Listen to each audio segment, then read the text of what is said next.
Well, the Filipino horror film is set to premiere at this year's Sundance Film Festival. That's right, Paolo. Now, In My Mother's Skin is included in the midnight section of the Film Fest, which is happening January 19th to the 29th in Utah, USA. Look at that. So many Filipinos in the spotlight. And before flying out to the U.S., the film's director, Kenneth Dagatan, and one of the actors, Jasmine Curtis-Smith, joins us here on New Day. Good morning. Good morning. And well, lucky for us, we're able to catch both of you before you decided or before you flew out. I know, right? And congratulations. I mean, Ken, amazing feat for you. How does it feel to be part of this Sundance? I'm very honored.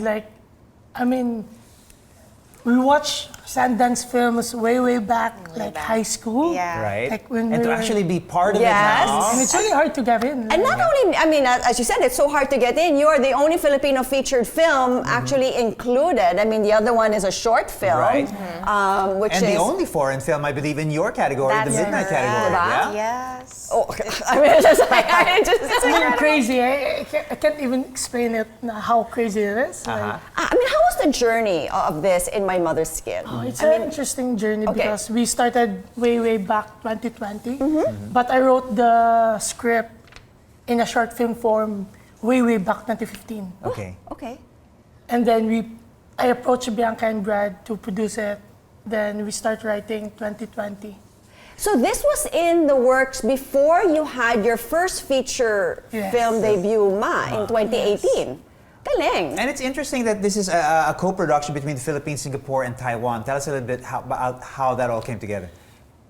Because of we're trying to have creative collaborations then with a lot of foreign filmmakers and to have that new taste then in terms of how to make a film. Yeah. And it's really fun having a Singaporean cinematographer in set and everyone's having fun.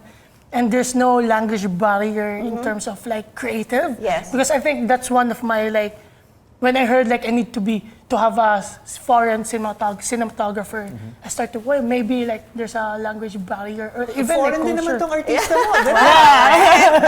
Taglish foreign.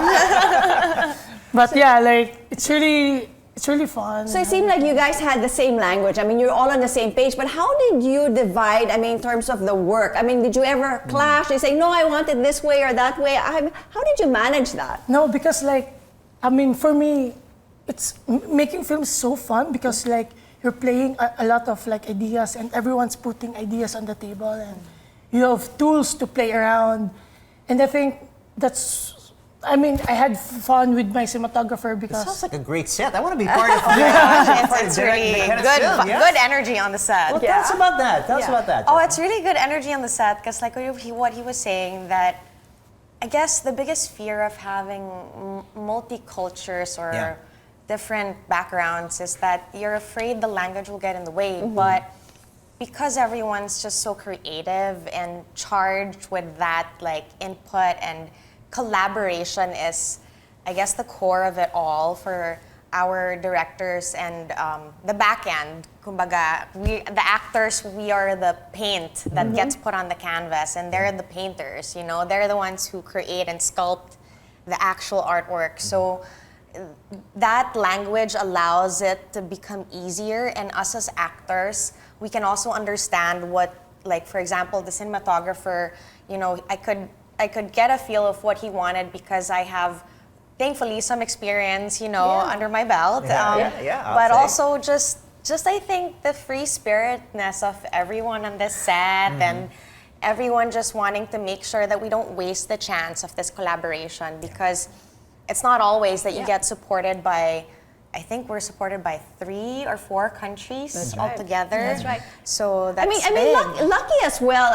For Director Ken here is that you have all the veteran actors and actresses. They have at your beck and call, right? And then you have this co-prod from 3 or 4 different countries. This is definitely the formula to success here.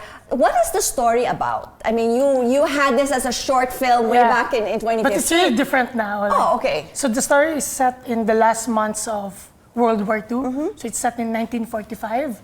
And we follow this innocent young girl named Tala. And together with her younger brother and their very sick mother, they try to survive, navigate the crisis while waiting for their father to come back home. And then one day, the mother's sickness gets worse, and then Tala decides to accept a help from a flesh-eating fairy. Okay. Very But I want a flesh-eating fairy. That's where I come in, We right? all have one in our backyard. Say yes to you. No, but it's interesting. I love these are all my favorite elements here. Period film, Yes. local folklore, and a fresh spin on all of these elements is sort of it's really fun and it's really sort of interesting to me. It sounds like a very riveting Did you film. have to do extra preparation to be a flesh-eating fairy? I mean, did you? I mean, there were some preparations. I guess majority of my preparations were costume-wise Yeah. because we wanted to create a sort of illusion with the character that when she would walk, it was kind of like she was floating. So there Right. was those preparations and efforts with our production designer and costume designer.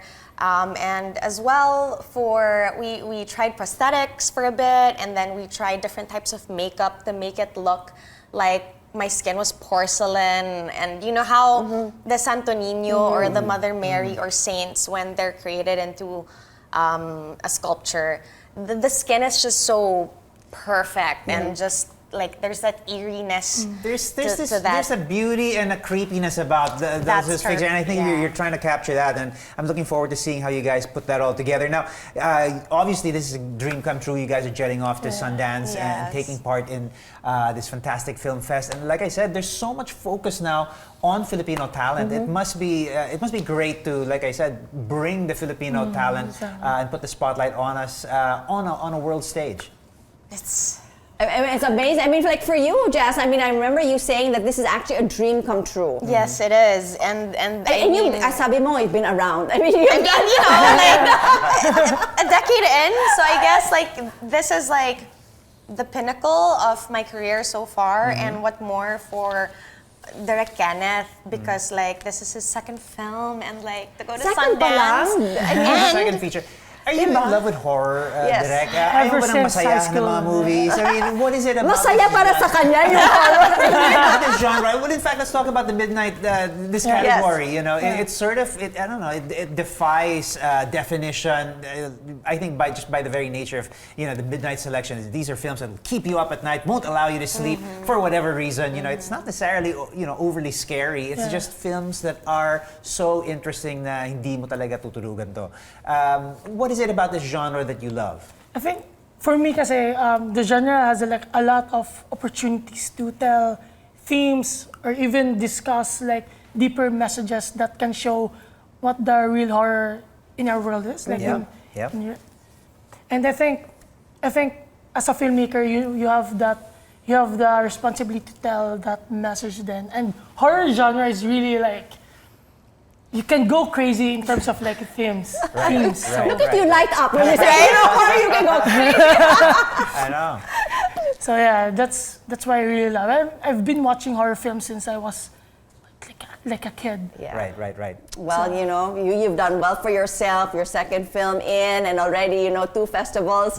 You know, and well, congratulations to you. I know you guys are busy, and we look forward to more horror films in the works. Maybe. Best of luck to you guys. Really, go Thank out you there so and much. show them what Yes. we've got. Congratulations. Thank Thank you you so very much. much. for Pleasure having having you us. both. Thank you so much.